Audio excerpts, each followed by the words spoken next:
မိတ်ဆွေဒီလိုဖြစ်မျိုးကြုံဘူးလားအခန်းတစ်ခန်းတွေကိုကိုကကမန်းကန်းဝင်သွားလိုက်တယ်ဒါပေမဲ့အခန်းထဲလေးရောက်ရောဟာနေပါဦးငါဘာလာယူတာပါလိမ့်ဆိုပြီးခေါင်းထဲမှာဗလာဖြစ်သွားတာမျိုး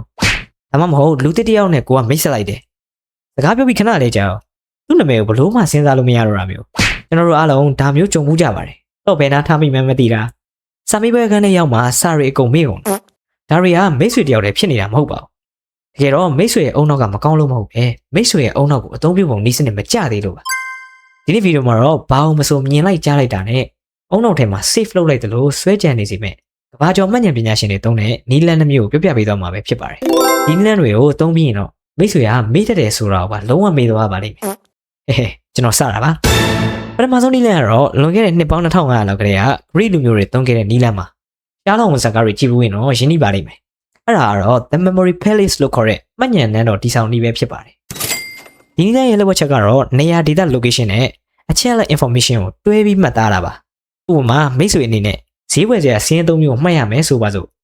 ကြက်ဥနွားတို့ဆက်ပြဒါကိုရွတ်ပြီးကြက်မနေပါနဲ့မိတ်ဆွေရဲ့အိမ်ကိုမျက်စိနဲ့မြင်အောင်ကြည့်ပါ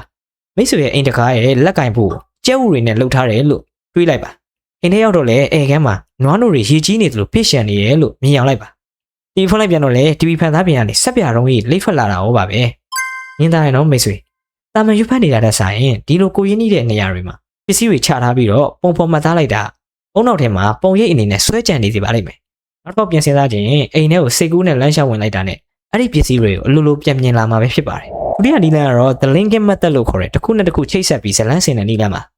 လူအုံနောက်ကပြင်းစရာကောင်းတဲ့အချက်လက်တွေဆိုရင်မမှတ်မိတတ်ပါဘူးဒါပေမဲ့ထူးဆန်းတဲ့ရည်စရာကောင်းတဲ့ယွန်စရာကောင်းတဲ့အရာတွေဆိုရင်တက်တက်လုံးမှတ်မိနေတတ်ပါတယ်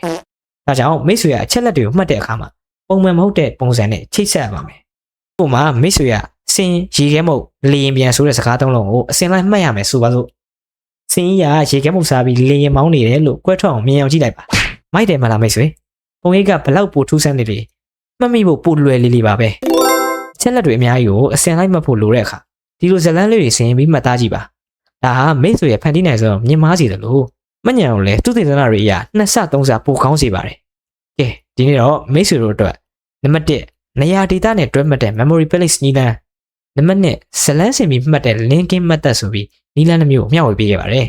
မိတ်ဆွေတို့အနေနဲ့ဒီနီလန်2မျိုးတွေကဘယ်နီလန်ကိုအကြိုက်ဆုံးလဲဒါမှမဟုတ်ကိုယ်တိုင်လက်ရှိသုံးနေတဲ့မှတ်နည်းကောင်းလေးရှိတယ်ဆိုရင်လည်းအောက်ကကောင်းမှမှာဝင်ရေးပေးသွားပါအောင်နော်တခြားမိတ်ဆွေတွေလည်းလေ့လာလို့ရတာပေါ့ဒီဗီဒီယိုလေးကမိတ်ဆွေတို့အတွက်အသိပညာပူဇော်ရစေတယ်ဆိုရင် like နဲ့ဆရာသက်တို့ရဲ့ channel ကို subscribe လုပ်ထားဖို့မမေ့ပါနဲ့နော်ဆရာသက်တို့နောက်ဗီဒီယိုမှာပြန်တွေ့ကြပါမယ်